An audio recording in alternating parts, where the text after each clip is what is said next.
আজকে আমরা Microsoft word ব্যবহার করে কিভাবে সিভি তৈরি করতে হয়, সিভি ক্লোনের অ্যালাইনমেন্ট গুলোকে কিভাবে ঠিক করতে হয়, ছবি কিভাবে বসাতে হয়, টেবিল কিভাবে রেডি করতে হয়, সেই বিষয়গুলো আজকে আমরা শিখে নিব।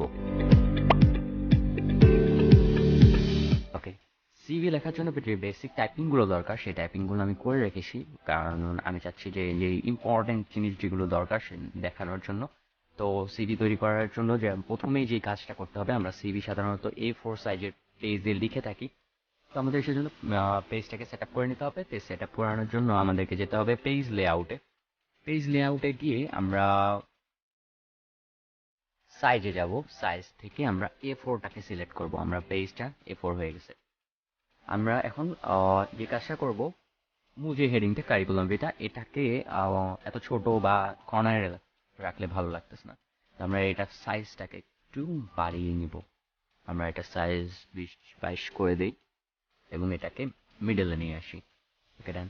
এবার আমাদের ক্লোন গুলো এক একটা এক এক জায়গায় আমরা চাচ্ছি ক্লোনের অ্যালাইনমেন্ট গুলো ঠিক হবে। আপনি এখান থেকে ট্যাবটি ইউজ করে একটা নির্দিষ্ট অ্যালাইনমেন্টে ক্লোন গুলোকে রাখতে পারবেন। যেহেতু স্পেস বার ব্যবহার করে নিলে ক্লোনের অ্যালাইনমেন্ট ঠিক থাকবে না এবং সময়ও বেশি লাগবে, যার কারণে আপনি ট্যাব ইউজ করে আহ, একটা নির্দিষ্ট অ্যালাইনমেন্টে ক্লোনগুলোকে রাখতে পারবেন। তার ক্লোনগুলোর অ্যালাইনমেন্ট ঠিক হয়ে গেছে। এখন আমার যেটা দরকার, সিভিটার সবচেয়ে বেশি ইম্পর্ট্যান্ট যে জিনিসটা সেটা হচ্ছে যে ছবি। ছবি ছাড়া সিভিটা কার আসলে ঠিক বোঝা যায় না। তো যেটা করতে হবে, আমাদেরকে ছবি অ্যাড করতে হবে। আমরা এখন ছবি অ্যাড করবো। ছবি অ্যাড করার জন্য আমরা যাবো হচ্ছে ইনসার্টে। ইনসার্ট থেকে পিকচার। পিকচারে যাওয়ার পরে আপনার ডেস্কটপের বা ল্যাপটপের যে ফাইল থাকবে সেই ফাইলটা ওপেন হবে। এখান থেকে আপনি আপনার ছবিটাকে সিলেক্ট করে নেবেন। ছবি সিলেক্ট হয়েছে, বাট পুরো ছবিটা সিলেক্ট হয়েছে এবং পুরো এরিয়াটা জুড়ে ছবিটা সিলেক্ট হয়েছে। আমার তো শুধুমাত্র ছোট একটা ছবি দরকার ছিল, যেটা মানে ব্যবহার করা যাবে সিভিতে। তো আমাদের যেটা করতে হবে, এবং এই ছবিটা কিন্তু মুভ করাও যাচ্ছে না।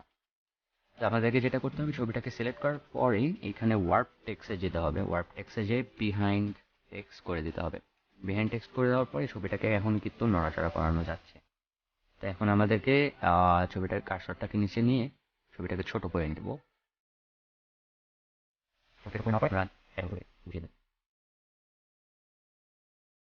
ছবি বসানোর কাজও শেষ। এখন আমাদেরকে যেটা করতে হবে, আমরা সাধারণত এডুকেশনাল কোয়ালিফিকেশন লেখার সময় টেবিল ইউজ করি। সেই টেবিলটা এখন কিভাবে নিব আমরা সেই জিনিসটা দেখব। টেবিল আমরা তাহলে আমাদেরকে আবার ইনসার্টে যেতে হবে। ইনসার্ট থেকে টেবিল। টেবিলে ক্লিক করার পরে সাথে সাথে এখানে বক্স ওপেন হবে, আর এখানে কার্সরটা রাখলেই আপনার স্ক্রিনে দেখাবে আপনার টেবিলের ঘর, রো কয়টা, কলাম কয়টা রাখতেছে। তো আমি তিনটা দিন করে নিলাম। দেন টেবিল চলে আসলো। টেবিলে যে সাধারণত আমি লিখে ফেলি।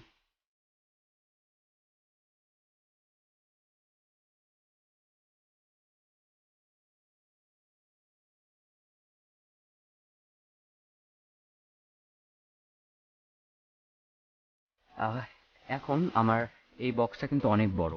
এই বক্সের জায়গাটাও কিন্তু অনেক বড়। আমার যেহেতু এই জায়গাটার জন্য আমার এত বড় জায়গার দরকার নেই, তো আমি এখানে কার্সরটাকে রাখবো, রেখে এটাকে টান দিয়ে এদিকে নিয়ে আসবো। তাহলে দেখা যাবে আমার জায়গাটাকে ছোট হয়ে গেছে। মানে এই জায়গাটা ছোট হয়ে গেছে। যেমন আমার ইয়ার লেখার জন্য এত বড় জায়গার দরকার নেই। আমি এদিক থেকে এটাকে সরাই নিতে পারি। আবার এখানেও দেখা যাচ্ছে যে, কিন্তু এখানে আমার বোর্ডটাকে, আমি কিন্তু এখানে আমার বোর্ড উল্লেখ করিনি যে আমি কোন বোর্ড থেকে এক্সাম দিছি। তো আমাকে কি করতে হবে, আমার নিশ্চয়ই আরো একটা ঘর বাড়াইতে হবে মাঝখানে বা যেখানেই আমি যে আমার যেখানেই হোক, আমি সাইডে বা মাঝখানে যেখানেই হোক, আমার যদি একটা ঘর বাড়াইতে হয় তাহলে আমি কি করব, আমি কি আবার টেবিল নিব? না, আমি যেখানে ঘরটাকে বাড়াইতে চাই সেখানে মাউসের কার্সারটাকে রাখবো এবং কার্সর রাখার পরে সাথে সাথে দেখা যাবে একটা প্লাস আইকন চলে আসছে। এই প্লাস আইকনে ক্লিক করার সাথে সাথে আমার নতুন একটা ঘর তৈরি হয়ে যাবে, যেখানে আপনি এভাবে মাইক্রোসফট ওয়ার্ড ইউজ করে আপনি খুব সহজেই একটা সিভি তৈরি করে নিতে পারেন। যেই খুঁটিনাটি বিষয়গুলো খেয়াল রাখতে হয়, সেই খুঁটিনাটি বিষয়গুলোকে খেয়াল রেখে সুন্দর একটা সিভি আপনিও তৈরি করতে পারবেন এমএস ওয়ার্ড ব্যবহার করে।